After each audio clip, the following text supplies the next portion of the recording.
घर में सांपों का आशियाना, 7 दिन में निकले 123 कोबरा, परिवार की नींद उड़ी। एमपी के भिंड जिले में एक परिवार की नींद उड़ी हुई है। पिछले एक सप्ताह से परिवार के सदस्य सही से सो नहीं रहे हैं। परिवार के कुछ सदस्य तो घर छोड़कर ही कहीं और ठिकाना बना लिया है। वजह है कि इनके घर को सांपों ने अपना आशियाना बना लिया है। परिवार के मुखिया के अनुसार 7 दिनों के अंदर घर से 123 कोबरा निकले हैं। मीडिया से बात करते हुए जीवन सिंह कुशवाहा ने कहा कि वो पिछले एक सप्ताह में 123 कोबरा प्रजाति के सांप पकड़ चुके हैं। बड़े के साथ साथ सपोले भी घर में भरे हुए हैं। इससे जीवन सिंह कुशवाहा का परिवार काफ़ी डरा हुआ है। दुबई में एक भारतीय ने जीती 7.5 करोड़ की लॉटरी। बोला, कोरोना प्रभावितों की करूंगा मदद। कोरोना वायरस महामारी से दुनिया में मौजूद भयानक परिस्थितियों के बीच ये ड्रा जीतकर वो बेहद खुश है।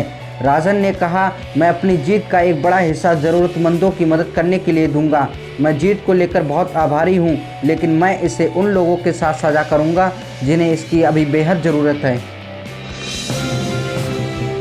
31 अगस्त तक नहीं देनी पड़ेगी EMI. Home loan, personal loan, वाहन कर्ज की ईएमआई चुका रहे लोगों को आरबीआई ने दी बड़ी राहत। होम लोन, पर्सनल लोन, वाहन कर्ज की ईएमआई चुका रहे लोगों के लिए आरबीआई ने फिर राहत दी है। अब जून, जुलाई और अगस्त की अपनी ईएमआई चाहे तो होल्ड कर सकते हैं। आज प्रेस कॉन्फ्रेंस के दौरान आरबीआई गवर्नर शक्तिकांत दास ने कहा कि लॉकडाउन बढ़ने से मोरेटोरियम और दूसरी राहतें 3 महीने तक और बढ़ाई जा रही हैं। अब ईएमआई देने पर राहत 1 जून से 31 अगस्त तक के लिए बढ़ाई जा रही है। यानी अगर आप अगले 3 महीने तक अपने लोन की ईएमआई नहीं देते हैं तो बैंक दबाव नहीं डालेगा।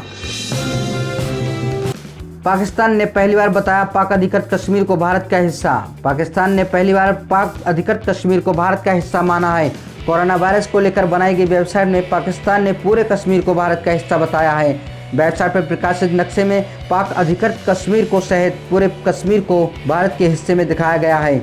इसमें गिलगिट बल्टिस्तान से लेकर नीलाम घाटी का हिस्सा शामिल है, जबकि कश्मीर को लेकर दुनिया भर में वो भारत के खिलाफ जहर उगलता रहता है।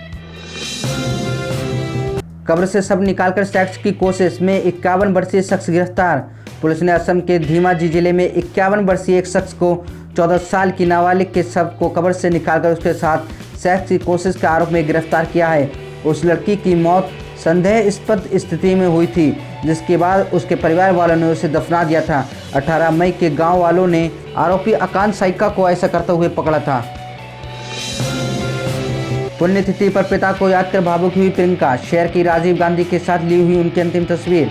प्रियंका गांधी ने तस्वीर ट्वीट करते हुए लिखा, उन लोगों के प्रति दया का भाव रखो जो आपके लिए निर्दयी हैं। ये जानने के लिए कि जीवन कितना उचित है। आप चाहे कितना भी अनुचित क्यों ना हो, चलते रहना। चाहे कितना भी गहरा आसमान हो या फिर भयानक तूफान हो, ये मेरे पिता के जीवन के उपहार हैं। अयोध्या में मंदिर के मिले अंश तो निशाने पर इरफान हबीब और रोमिला थापर क्यों? समतलीकरण के दौरान वहां से देवी देवताओं की खंडित मूर्तियां मिल रही हैं, जिससे ये बात और पुख्ता हो जाती है कि वहां पर पहले मंदिर था। इसी बीच अचानक ट्विटर पर इरफान हबीब ट्रेंड करने लगे और पता चला कि वो भी इन खंडित मूर्तियों के मिलने की वजह से ही ट्रेंड कर रहे हैं। ट्विटर पर लोग इतिहासकार इरफान हबीब और रोमिला थापर पर हमले करते दिखे। वो उनसे माफ़ी मांगने के लिए कह रहे थे, लेकिन सवाल ये है कि क्यों? दरअसल इरफान हबीब ने सुप्रीम कोर्ट के फैसले पर सवाल उठाए थे। श्रमिक स्पेशल ट्रेनों में गूंज रही नन्ही किलकारियां। अब तक 24 बच्चों ने लिया जन्म। 1 मई से शुरू हुई इन श्रमिक स्पेशल ट्रेनों में नन्ही किलकारियां गूंज रही हैं। जी हाँ, मजदूरों को उनके घर ले जा रही इन स्पेशल ट्रेनों में अब तक 24 बच्चों ने जन्म लिया है। उनकी नन्ही किलकारियों ने न सिर्फ ट्रेनों के माहौल को बदल दिया है, कोरोना के चिंता को भी कुछ देर के लिए इन सब से दूर कर दिया। पीपीई किट बनाने वाला दुनिया का दूसरा सबसे बड़ा देश बना भारत। भारत में भले ही कोरोना वायरस के मामले तेजी से बढ़ रहे हों, लेकिन देश के जज्बे पर इसका कोई असर नहीं पड़ा है।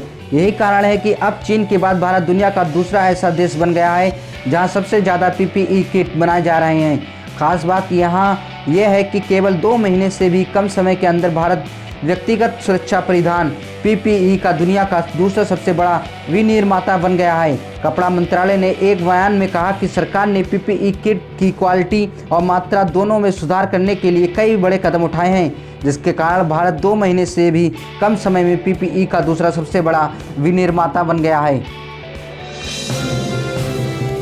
पत्नी का आरोप, कोरोना पीड़ित पति लापता है, अस्पताल का जवाब, कोविड-19 से मौत के बाद देह संस्कार भी हो चुका है। हैदराबाद में एक बड़ा ही अजीबोगरीब मामला सामने आया है। यहाँ एक कोरोना मरीज महिला को उसकी 2 बेटियों को ठीक होने के बाद 16 मई को अस्पताल से डिस्चार्ज कर दिया गया। इसके बाद महिला का कहना है कि उसका 42 वर्षीय पति भी कोरोना से संक्रमित थे, जो अब लापता है। दूसरी तरफ गांधी अस्पताल के अधिकारियों ने कहा कि उस शख्स की 1 मई को ही मृत्यु हो गई थी और अगले दिन ग्रेटर हैदराबाद नगर निगम GWAMC के अधिकारियों द्वारा उसके परिवार के सदस्यों को सूचित करने के बाद उसका अंतिम संस्कार कर दिया गया था।